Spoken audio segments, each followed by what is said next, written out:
Yeah, it did. And frankly speaking, I'm not surprised because the trend day was yesterday. It's very tough for market to have a follow-up on expiry day. The risk reward was in your favor yesterday. Today, if you chase the market, there's a good chance that by now you're really sitting on big losses because the market's just turned around. I think post-noon, again latching on to crude, whatever it is, but there's quite a bit of decline that you're seeing right now from the high point, 29,800 on the Bank Nifty, 11,732 on the Nifty 50. But anyway, we'll take it from here. How should you position yourself in this last hour of trade? We have Mitesh Thakkar joining us and Manav Chopra is also with us in our studios. Good afternoon, Mitesh. Your thoughts first on the volatility that we have seen, the slip from the high point, and whether there are any last hour trades? So Anuj, I think as I said, while we have kind of held on to 11,550 again, I don't think the intraday patterns have shown strength to get past 11,800, which was the recent highs on the hourly closing chart. So I would believe that we might consolidate for another 2-3 days, but I think eventually I'm expecting an upside breakout. So in that sense, I think this looks like a market which is kind of resting after that big rally yesterday. Might take 2-3 days of sideways action to gain more strength and accumulate near the highs of the range, and then we should be able to break on the upside. Having said that, the trading call which I have a sell and Godrej Consumer with a stop at 670 for target of 636, and MCX is a buy with a stop at 790 for targets of 830. Okay, Godrej Consumers and MCX is a buy, all right. So that's the word coming in from Mitesh. Manav Chopra also joins in now. Manav, thanks for joining us. Your calls for the last hour? Yes, so my first buy call is on Ramco Cements. Basically, the stock has been in a very good uptrend and has been forming a series of high tops and bottoms. And today it has formed a new swing high with above average volume. So I expect this momentum to continue in the near term. One can maintain a stop loss of 770 on the lower side for an upside target of 850. My second call is buy on ITC. Basically, there has been a breakout on the weekly charts and the prices are still holding on to its important support levels. We can recommend a buy into this with a stop of 300 for an upside target of 330. And my third pick is buy on Federal Bank. The prices are holding on to its important intraday lows and there has been a good reversal and the oscillators have entered into a buy mode. We recommend a buy into this with a stop of 95 for an upside target of 100. Okay, fair enough. Let's do one thing. Let's just cut across to the Bharti Infratel management. The con call is going on. That's the top loser right now, Bharti Infratel. Press *1 now.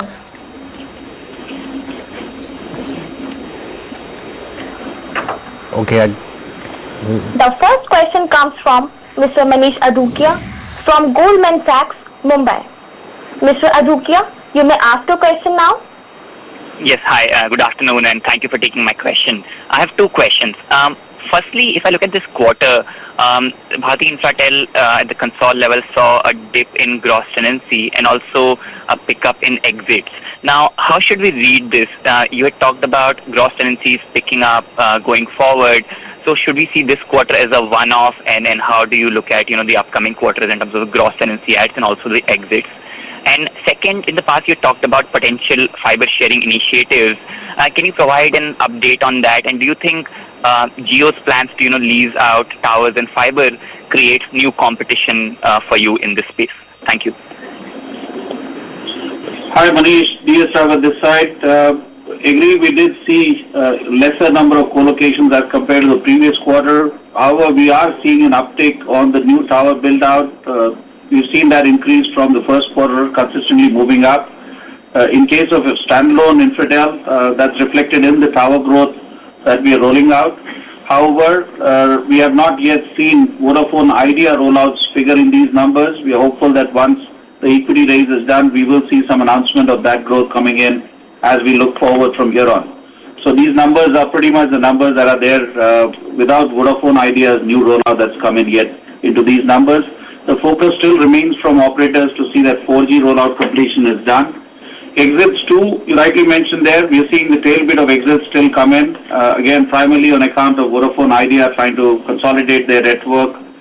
We hope that this is the last of it, but then these are dependent by the operators in terms of how they plan their network. We are happy to support them whenever they want us to roll out either more towers or to come in as co-locations. As I said, currently we are seeing a focus towards making sure 4G is enabled in pretty much all the sites. Okay, that's Bharti Infratel. 9.5% down is what you have. You'll keep reading the flashes. Rima is listening to that con call outside. SP Tulsian of sptulsian.com and Mehrbun Irani of Genie Gems Consultants now join us. Good afternoon, Mr. Tulsian. The stock of the moment right now, of course, is Maruti. Your thoughts? The numbers look quite weak, especially on the margin front, and the management commentary also was slightly on the weakish side. So, if you first take two expenses, I'm taking it on a sequential basis, increased depreciation by about 42 crore and increased other expenses, which largely constitutes about the extra discount having given to the dealers of about 142 crore. So, if you take these two into consideration on a sequential basis, probably you may not find the disappointment. And coming on a PBT level, if I just take the PBT of 231 crore against 206 crore, for the over Q3, that gives a rise of about 12% in spite of these expenses, higher expenses having booked.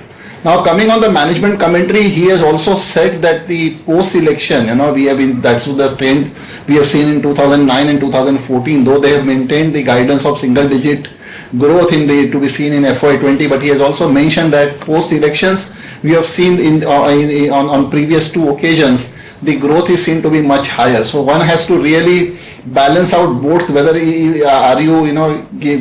the share price has factored in the growth of single digit, maybe 7, 8, 9% in the share price, and if you have this opportunity coming in which may be aided by the good monsoons, then definitely the share seen having bottomed out at 6,800, 6,900 level.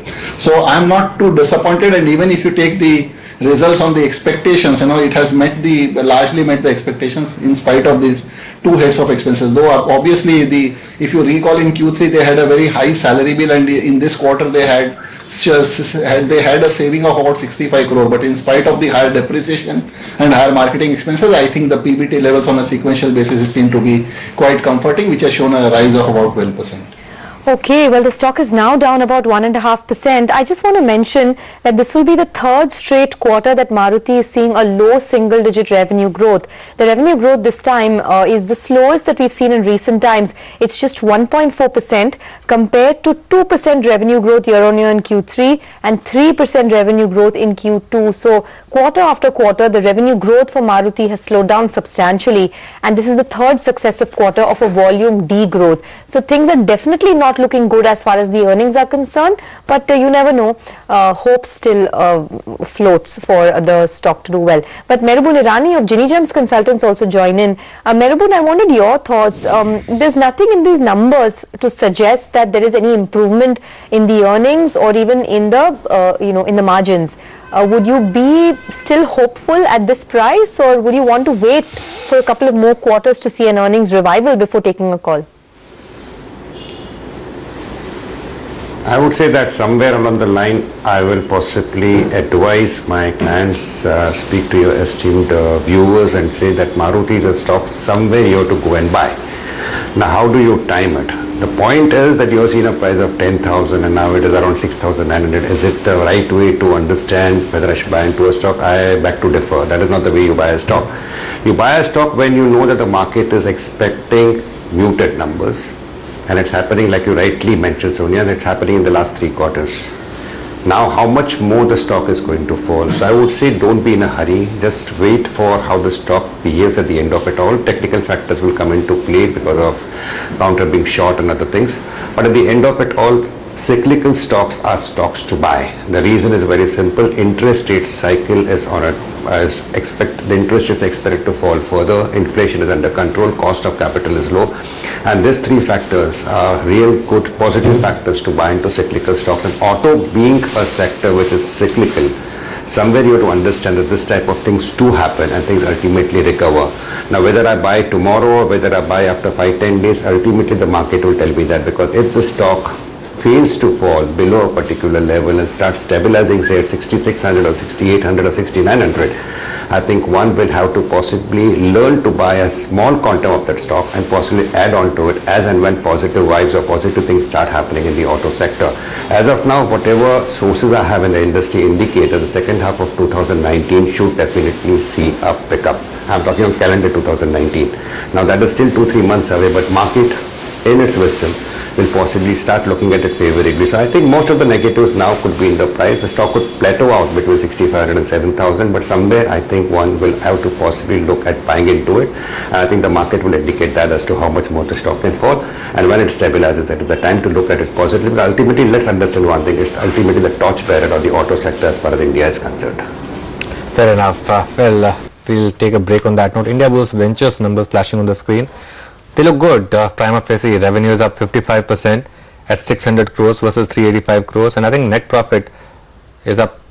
It has almost doubled. So 109.8 crore versus 54.9 crore. Actually, that's exact double of last year's same quarter. 100% rise on Indiabulls Ventures. 5% higher on that stock. We'll take a